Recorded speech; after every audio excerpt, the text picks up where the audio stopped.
Dear General Mikhail Nikolaevich, we recently had a brief meeting, though we did see each other in Beijing, and for that purpose we spoke several times by phone.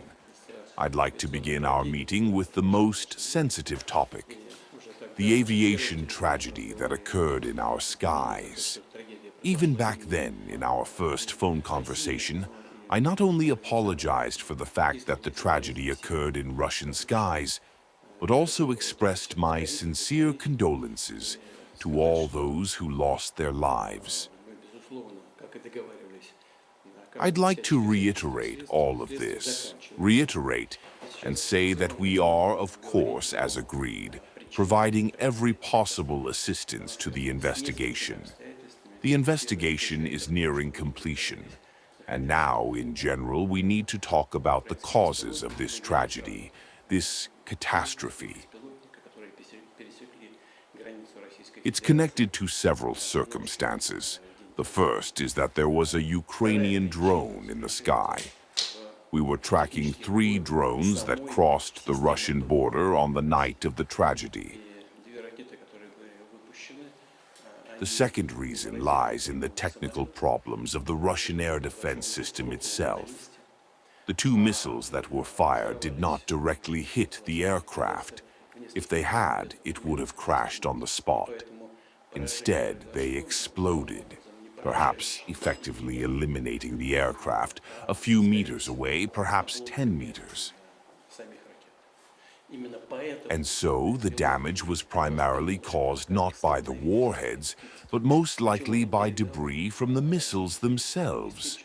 That's why the pilot interpreted it as a bird strike, which he reported to Russian air traffic controllers, and it's all recorded in these so-called black boxes. He was also advised, and this is also clearly audible in the black boxes, to end the mission in Kamukachkala.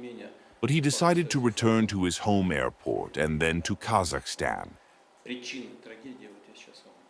But nevertheless, the fact remains.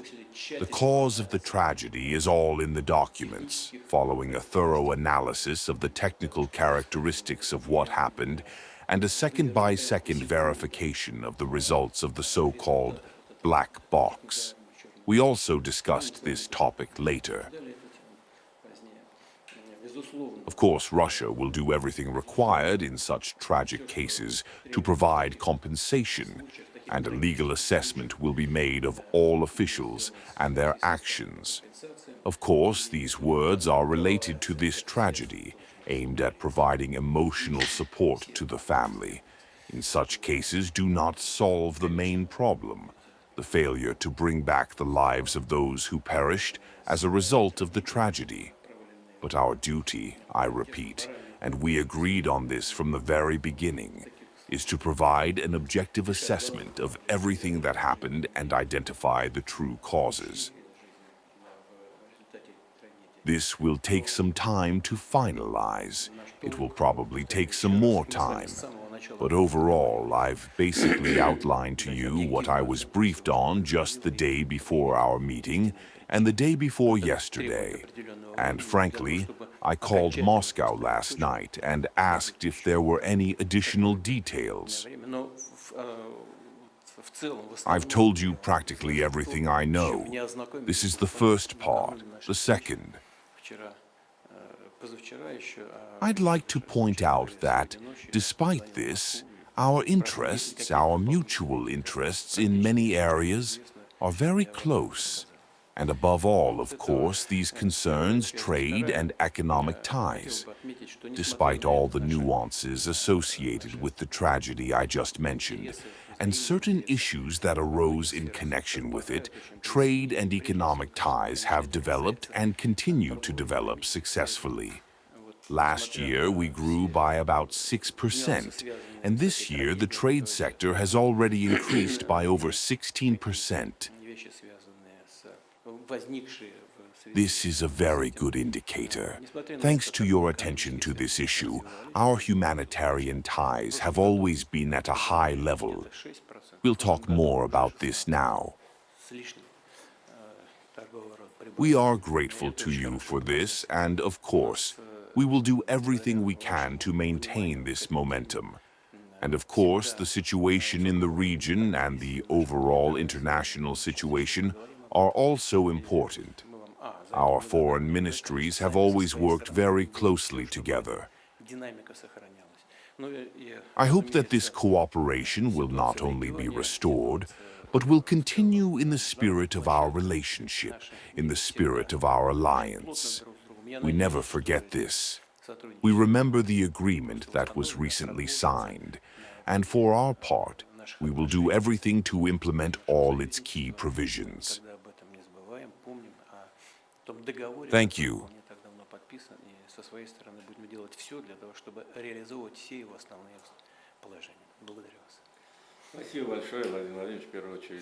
Thank you very much, Vladimir Vladimirovich.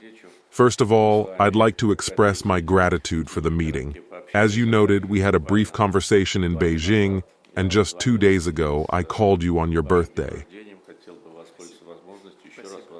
I'd like to take this opportunity to congratulate you once again and wish you, your loved ones, and the friendly people of Russia all the best. And of course, we're especially grateful for this detailed information regarding the tragedy of last December, when the Azerbaijan Airlines plane crashed. We were in contact right away. As you may recall, on that tragic day, I was flying to St. Petersburg for a meeting. I called you straight from the plane when I was informed of this, and we expressed our condolences. I also asked you to convey to our colleagues who were also participating in this event that, for objective reasons, I will be unable to participate in the informal CIS summit.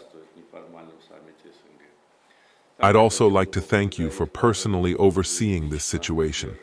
As we've discussed on numerous occasions, and as members of our team are in constant contact, you're personally overseeing the investigation, and we had no doubt it would resolve everything objectively. Therefore, I'd like to once again express my gratitude for considering it necessary to address this issue at our meeting. And, as you noted, not only trade and economic relations, but also in all other areas. Relations have been developing successfully this year. As you noted, there's good momentum in the growth of trade turnover. Similarly, there have been no slowdowns or setbacks in any other areas. On the contrary, the roadmaps we approved are being successfully implemented. A Russian-Azerbaijani Intergovernmental Commission was also recently convened, where the co-chairs discussed in detail a wide range of issues, not just trade and economic ones. And of course, today is a good opportunity to review our agenda once again. It's quite extensive and positive. So, thank you again for this information, and I'm confident that the messages we're sending to our communities today will be equally well received. Thank you.